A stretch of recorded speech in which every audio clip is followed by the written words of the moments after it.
Alright, assalamualaikum warahmatullahi wabarakatuh. Welcome back and welcome to my channel WJFX. Dan kali ini kita kembali ke fase liquidity statis. Setelah sebelumnya kita mengenal tentang liquidity statis dan liquidity dinamis, lalu bagian-bagiannya, dan hari ini kita menyelesaikan 3 poin terakhir dari liquidity statis. Seperti yang kita lihat, di poin nomor 5 terdapat support and resistance levels, dan nomor 6 terdapat Fibonacci retracement levels, dan yang terakhir ada daily candles body dan wick. Jika kita perhatikan dan seksama dari ke 1, 2, 3 hingga poin nomor 7 ini mempunyai kesinambungan atau mempunyai semuanya tersinkronisasi menjadi satu area. Dan kali ini kita akan mulai terlebih dahulu mengenai poin nomor 5, yaitu support dan resistance levels. Oke.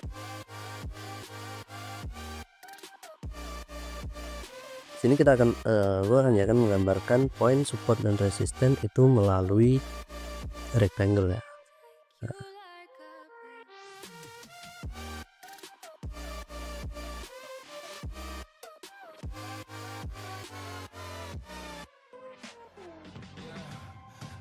Oke. Ini terdapat 2 support dan resistance. Support dan resistance levels menjadi poin kelima dari liquidity statis, yang mana area SNR ataupun liquidity statis SNR ini dia nggak mengalami perubahan harga atau tidak mengalami perubahan area. Dia cuma sekedar bertempat di satu titik tertentu atau satu harga tertentu dan berkali-kali direspek maupun dijebol. Berkali-kali direspek lebih tepatnya ya. Kalau di break itu udah pasti. Seperti ini contohnya. Ambil sini ya. Dia respek, break kembali, sedikit respek, di break, naik. Nah, di break lagi, dia respect SNR yang atas, dia break ke bawah, break SNR yang kedua ini ya. Yang kedua kita kasih warna beda lah biar enak, warna kuning.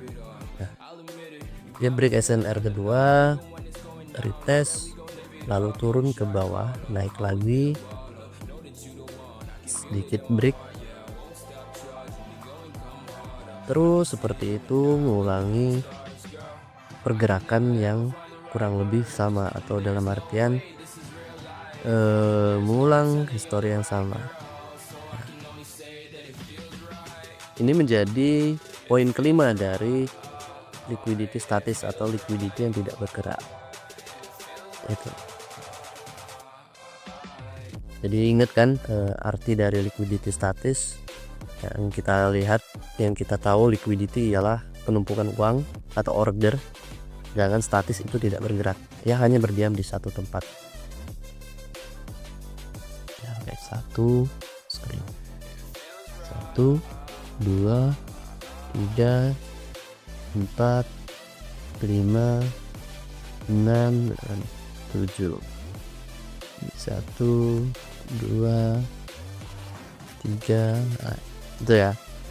Dia ada penumpukan order baik sell maupun buy di area support resistance 1 dan kedua ini. Oke. Mungkin dari penjelasan sederhana ini kalian sudah paham ya mengenai support dan resistance levels. Nah, sekarang kita akan memasuki poin yang nomor 6 atau poin ke-6, yaitu Fibonacci retracement level. Nah, kalian sudah tahu apa itu Fibonacci retracement ya. Ketika suatu harga mengalami reversal atau mengalami yang namanya ekspansi, harga tersebut biasanya akan mengalami koreksi, yang mana koreksi tersebut yaitu ada di Fibonacci retracement levels ya.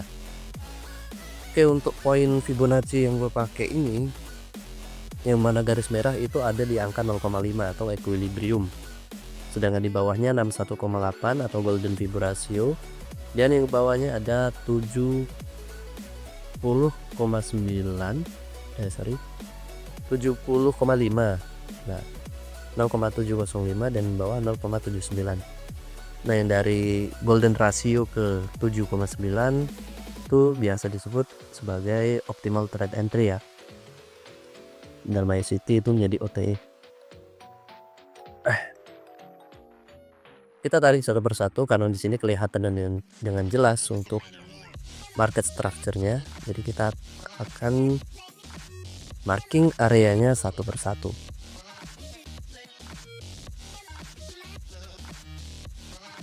Oh iya, dan untuk golden ratio Fibonacci itu sendiri ya, seperti sesuai namanya, Fibonacci sebenarnya lebih banyak menggunakan angka di 61,8. Itulah kenapa disebut sebagai golden ratio, karena secara rumus ya sebenarnya gua nggak setelah tahu secara mendetail mengenai definisi golden ratio dari Fibonacci tersebut. Namun yang pasti itu berada pada angka 61,8. Oke, back to the chart.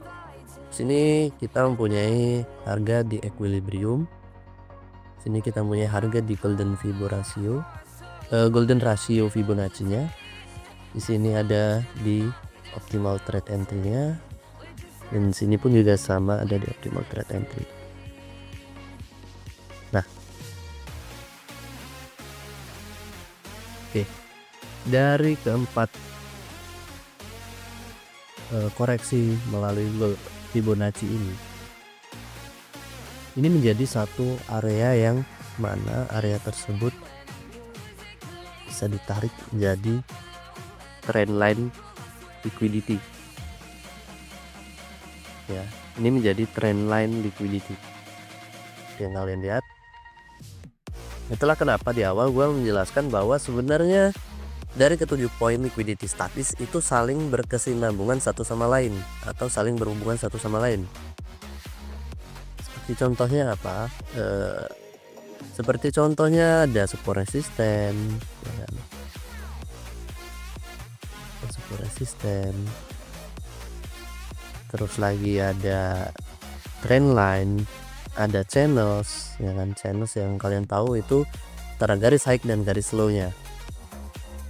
Dia membentuk suatu swing high, swing low dan swing high, swing low, swing high, swing low, swing high gitu. Dia saling berkesinambungan satu sama lain. Dalam seluruh poin tersebut kembali ke istilah build up liquidity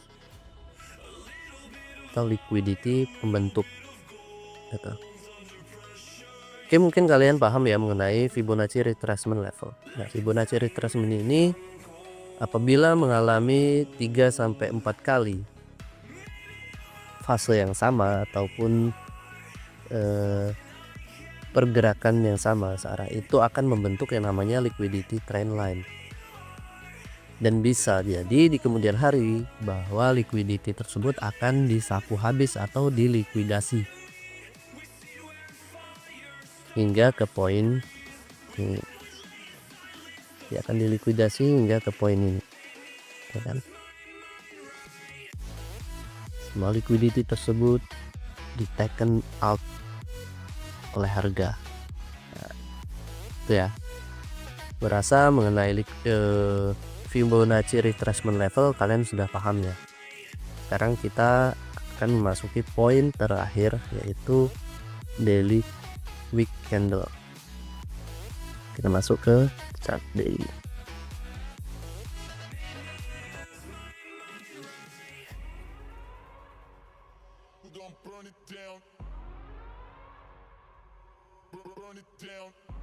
Oke.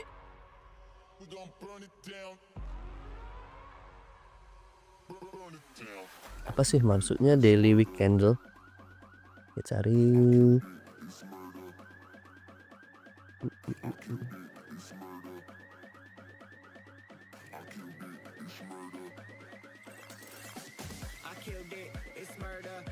Nah, ini guys.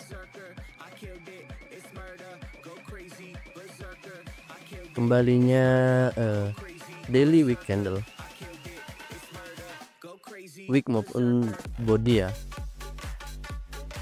itu sebenarnya baliknya ke support dan resisten. Dia menjadi area support dan mengalami yang namanya sentuhan berkali-kali. 1 Larissa 2 3 ya kan, dia weak candle. Dia bisa diasumsikan sebagai support dan resisten.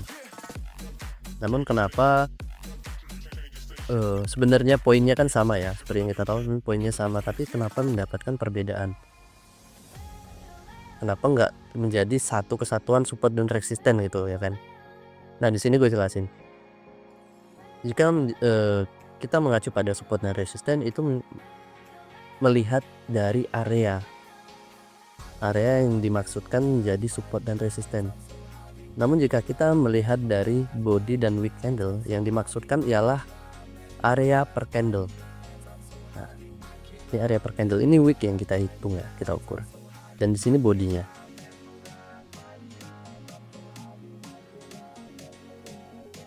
Kita beri warna yang berbeda. Sini body, di sini wick.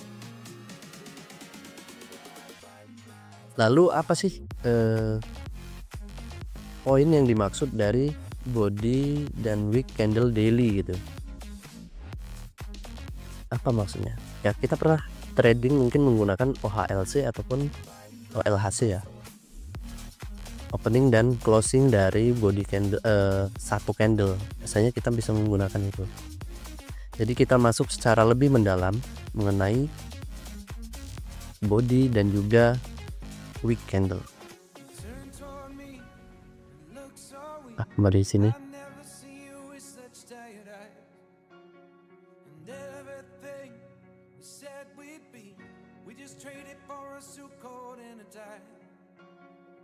Wick candle itu menjadi area. Oke, kita masuk dulu ke wick ya.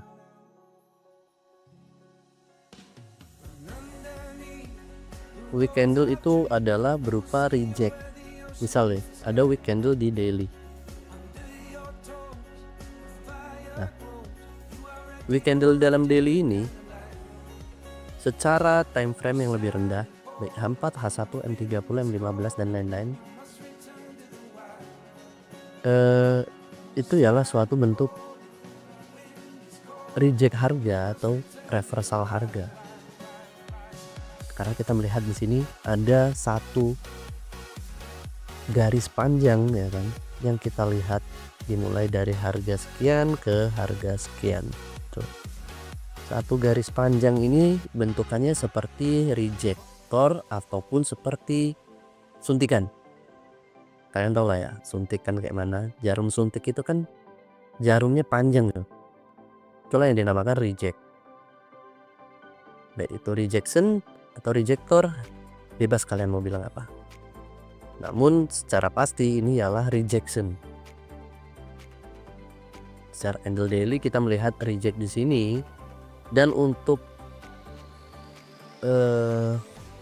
koreksinya sendiri itu berada pada angka 25% dari wick candle.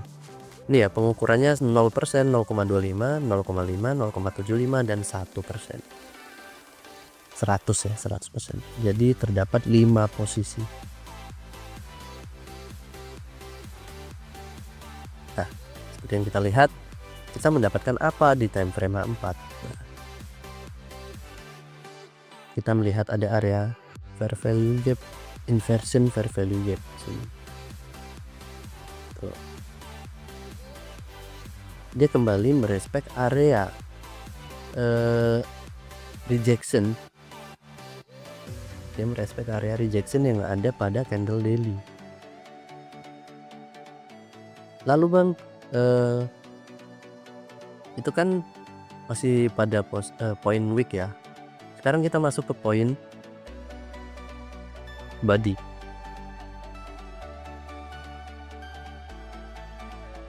Oke. volume trading itu biasanya terdapat pada body candle. Sehingga saking besarnya volume trading yang terdapat pada body candle, ya kan, sehingga itu menimbulkan atau menghasilkan penumpukan order yang terdapat di body candle. Nih, kita lihat ada penumpukan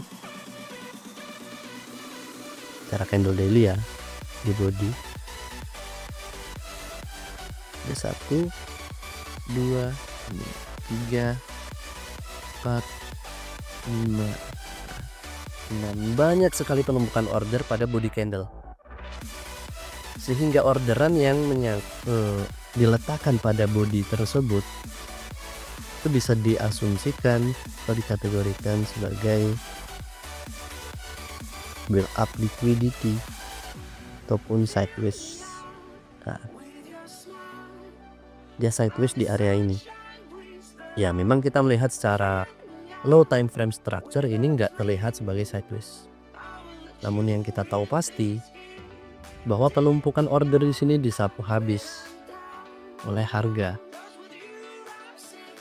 Dan para retail trader yang berpikiran bahwa harga itu akan udah mengalami reversal ya, karena dia naikkan, itu akan terlikuidasi kembali jika mereka open posisi buy.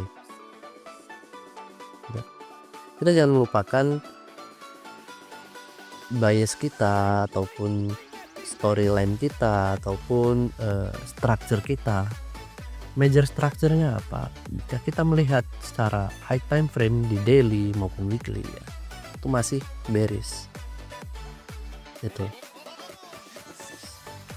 Apalagi kita melihat dengan jelas pada candle daily di sini terdapat rejection.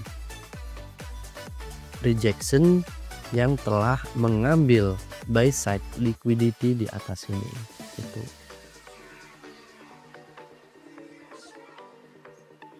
Selanjutnya apa? Nah, asumsi kita jika harga sudah mengambil area buy side, kemungkinan harga akan mengambil area sell side ataupun liquidity statis yang lainnya. Ya, liquidity statis nggak cuman sekedar buy side sell side ya. Ada yang namanya support resistance level, order block level, terus trendline level, channels level, itulah. Jadi kalian bisa menentukan untuk poin exit tersebut yang terdapat pada 7 poin liquidity statis. Bebas kalian mau exit di mana. Jadi nggak hanya sekedar poin entry ataupun cara masuk yang harus kita tahu, tapi cara keluar juga kita harus bisa untuk menentukannya. Jangan kita bisa entry, kita nggak bisa exit gitu. Kita harus bisa entry, exit pun harus bisa. Nah, mungkin sekian sih penjelasan dari gua mengenai liquidity statis ya. Apabila kalian suka sama video gua, kalian boleh like, komen, dan subscribe. Jangan lupa share ke teman-teman kalian yang membutuhkan. Dan apabila gua terdapat kesalahan kata, penulisan maupun ucapan, gua minta maaf, dan kalian bisa komen di kolom komentar supaya gue bisa berkembang lebih baik dan mengkoreksi diri pribadi menjadi lebih baik. Oke, gua Wak JFX. Sekian dari gua, see you the next video.